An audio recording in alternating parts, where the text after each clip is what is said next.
So a lot of people that want to get their ex back, they won't get support from their friends, their family. They will be judged a lot. Yes, that's true. And that's very difficult and challenging for everyone that will listen to us or that will do coaching with us. So I want to hear your opinion on how do you support your coaching, your clients on being strong, being positive when the people surrounding them are not nice, they are not supporting them. Yeah, so the first thing that I try to help people with is to understand why. Why is it that their friends and their family are not providing them with the support, the validation that they need?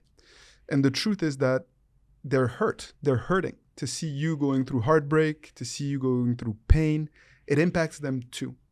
And I myself have experienced this, right? When someone that's close to me, whether it's a brother, cousin, a friend, is going through a separation, it affects me. And I cannot provide them with the same level of support, coaching, guidance that I can with individuals that reach out to me that I don't know. There's a level of emotional distance, actually, that makes it a lot easier for me to provide them with clear, concise guidance, right? I see what you mean. But don't you think that you're also telling your client to lose their energy, trying to understand the people surrounding them, trying to focus on the other person and not on themselves?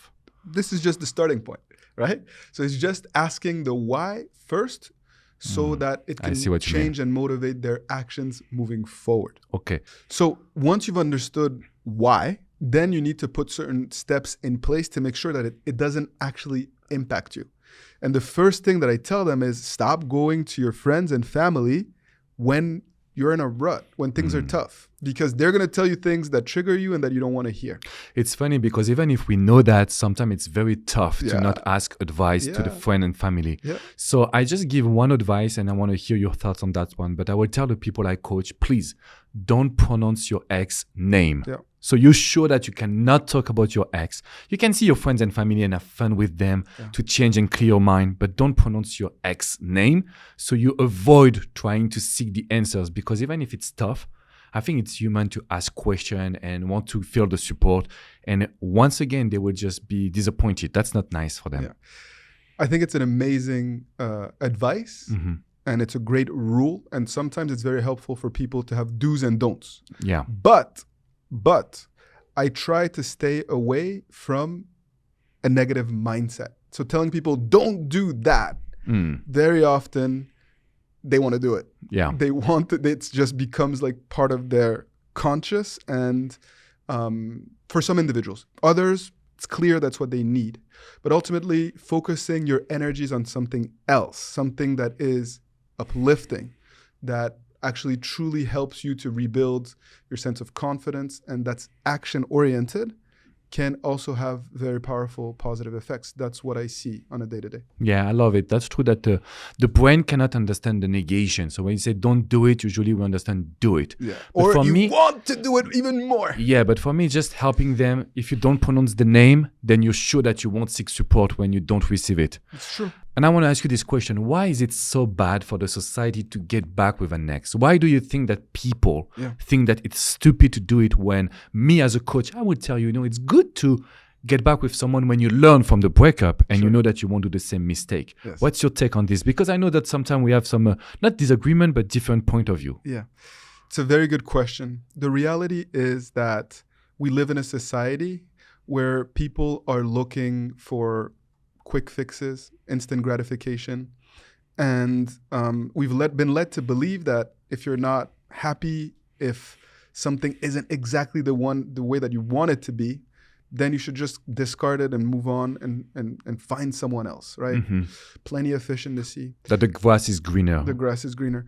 But actually what I have learned over the last 10 years is that if you're in this mindset, you're depriving yourself of an opportunity to learn valuable tools to nurture healthy love. And so, also, in shows, in movies, the prevailing message is that if someone has hurt you, then they're bad for you. Instead of really focusing on taking ownership and accountability and learning to overcome challenges in unity, right? Overcoming the challenge in unity. We don't think as a society in terms of we. We think in terms of I. And that's a big problem. When you think in terms of I, then yeah, breakups can be seen as something that you want to kind of, shy away from. But when you're thinking in terms of we, well, you learn selflessness, you learn detachment, you learn to overcome adversity. And at the same time, you build profound, lasting love. That's why I love what I do.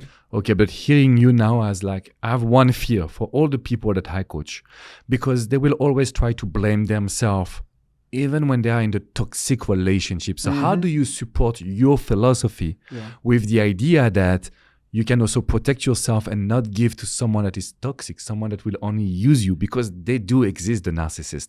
So I want to know more about what is your strategy to defend your client in a way. Yeah. To me, it goes back to self-awareness and empathy.